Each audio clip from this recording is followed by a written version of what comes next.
It's beer o'clock on Real Ale Craft Beer. Why am I reviewing Staropramen in a can? Well,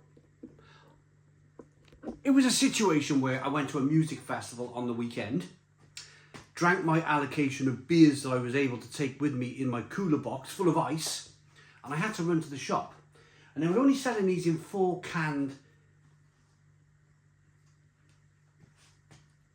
packs. Staropramen in a can, 440 milliliter, established in Prague, 5% ABV. So I drank a couple of these, went home, opened my beer bag. There was a couple left in the bottom of the bag the next day. I thought, canned Staropramen. Now I must have picked it up. I'd had a few. I must have picked this up thinking this is the best of the kind of like a bad bunch, if you like, of beer that was available in the shop. The rest was like Foster's, Carlin, Smirnoff Ice, that sort of stuff. But I actually don't mind Staropramen in the UK. I don't mind it. So let's get it out into a glass, see what we get. My local pub have Staropramen on draft. And on a summer's day, it's beautiful. Absolutely beautiful, Staro. Well, some of the locals call it strap-on. In our local pub, pint of strap-on, please.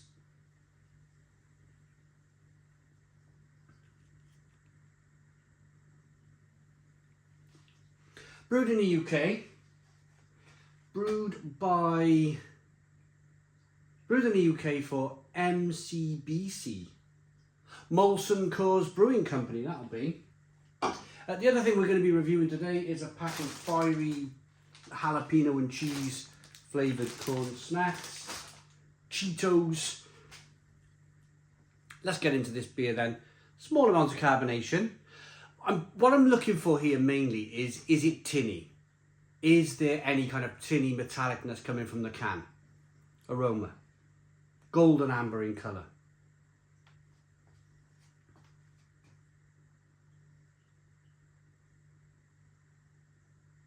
And I'm going to say a little bit of tinniness.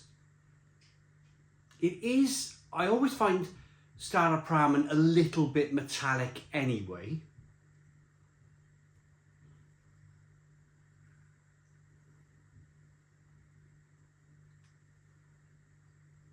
You definitely get a sense of that Burton water as well, that hard Midlands water.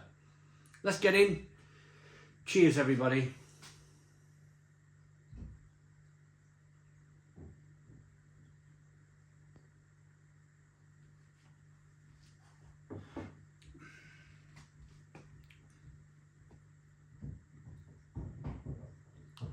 That's not bad at all.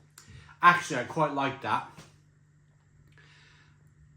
It's because it's, as I say, I drink this in my local pub, and this is something which I'm very familiar with. And it, to be fair to it, in a can, it's probably, it's a green glass bottle, isn't it? I've got another can. Perhaps what I'll do in the future is do a green bottle, see if there's any skunkiness in there versus the can. But this is quite like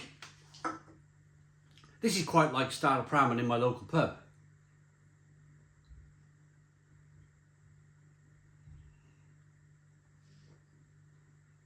It's very drinkable, very refreshing. I've just moved a load of rubble so in this summer heat, so excuse me if this slides down really quickly.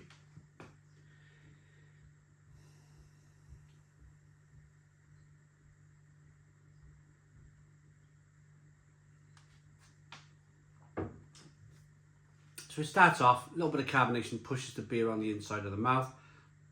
What you get from Czech beer, what you get from German beer too, and of course Belgian beer, is the mouthfeel.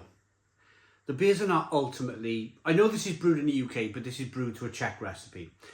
So you always get a richer, creamier mouthfeel from beers of those countries, because those beers from those countries you're always thinking of quality. You always think to yourself, Czech beer, really good quality. German beer, really good quality. Belgian beer, really good quality. And you always get that quality kind of slightly creamy, rich mouthfeel. Not for everyone. I totally understand that. I got family members who, my father's actually in Germany right now enjoying beer. But I got other family members who they would find this to be a bit too much malt there for them. They've been brought up on these kind of maize and corn and rice beers where they're just really thin and insipid. So the moment you offer them an all malt lager, it's almost like they struggle with that very aspect of it. And that's why I'm mentioning it now. A lot of people do. A lot of people do. Then again, a lot of people don't. There's a lot of people who do really enjoy these beers. The other thing you get is the back end. You get this lovely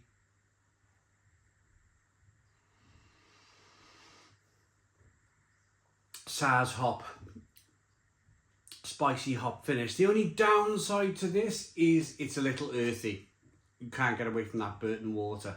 It's just a little fatty, a little earthy, but drinking it in my local pub, as I say, it's the best of a bad bunch. If I want to drink craft beer, really good beer, there's a nice place in Barry, but I've generally got to go to Cardiff on a train, and I don't always want to jump on a train to drink beer, so I just pop down the local and drink this. It's okay. Let's get into the Cheetos. Let's try these Cheetos then. These popped up in my local Tesco. Apparently it's a new product. Flames there, fiery heat, 105 grams. That's what they look like. Let's get in.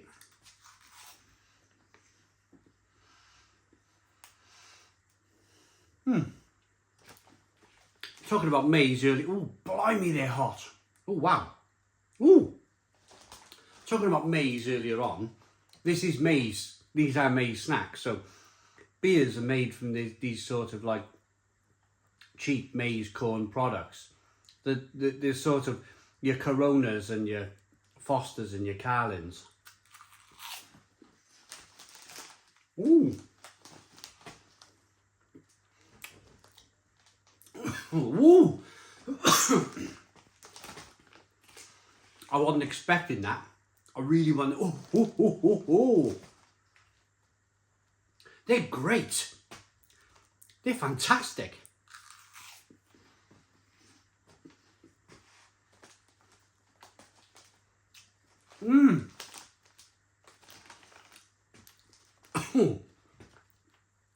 Tastes like a what's it, or feels like a what's it. Wow! I wasn't expecting much. I was expecting these to be a bit rubbish, to be honest, but if you like heat and a crisp, that is burning all the way down. That is burning right the way to the pit of my stomach. Oh!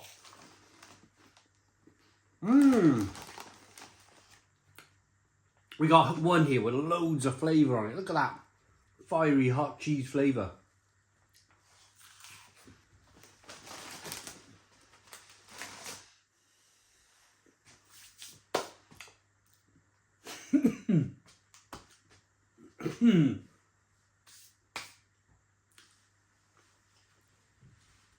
They are eye-wateringly hot. Wasn't expecting that. Ooh, a little bit of cheese there as well, but I tell you what, 10 of those and you'd be putting the bag down. They kind of remind me of the Seabrooks. Remember those Seabrooks? Carolina Reaper. They're fantastic. Let's rate the Cheetos then. For heat and for says what it does on the tin, 9 out of 10. 9 out of 10. As for the strap on,